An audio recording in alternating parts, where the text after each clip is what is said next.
Blessed day po sa ating lahat. At ako ay namitas kanina ng napakaraming bunga ng bayabas.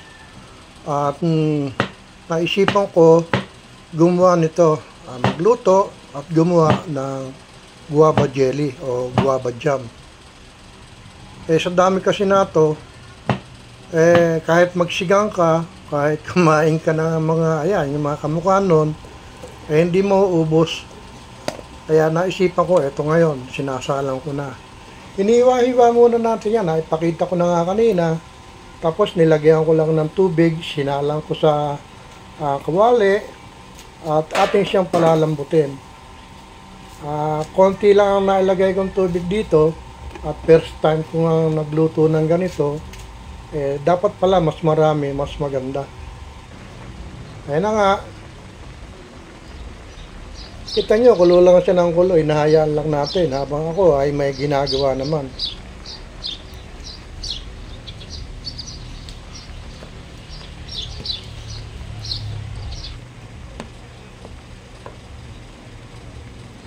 So eto na, pagkahango natin at malambot na yung bunga ng bayabas na ating pinalambutan, unabis na pigayin natin ang kamay, magtatagal tayo at mahihirapan pa.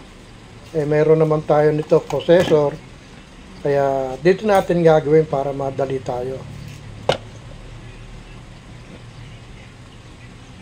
Ganyan lang naman ang gumagawa niyan para mabilis ka, gagawa ka ng paraan.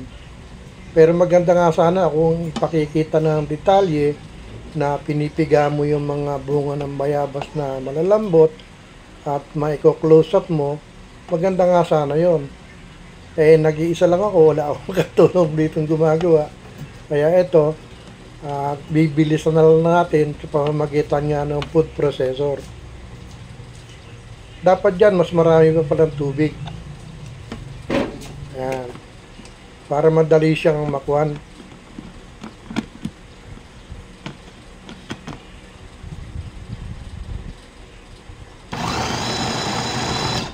Wala nga.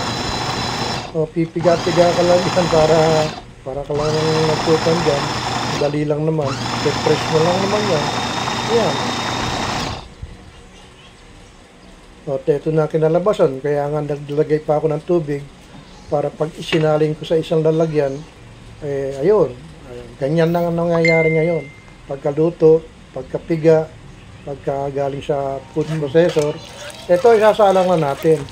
Kaya dapat nga pala mas maraming tubig. Tingnan nyo. Naglalagay pa ako ng tubig ngayon. Ang matitira lang dyan talaga yung hindi lulusok dito sa ating pangsalaan. Yan. Yung mga buto, tsaka yung medyo malalaki. Ayan. Pagkatapos nga, nahayaan lang natin yan. Nakasalang sa apoy.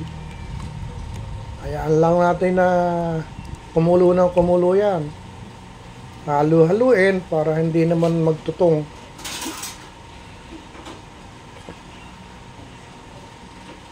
Pamaya-maya yan, nalagyan na natin nga pala ng kwan.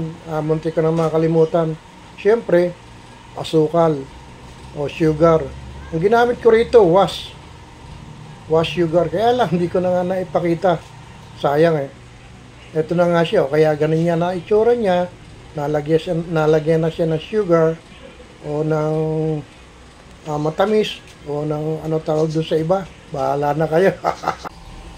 At dahil nasobrahan natin yung pangkulay, nagpara siyang strawberry jam. Thank you for watching.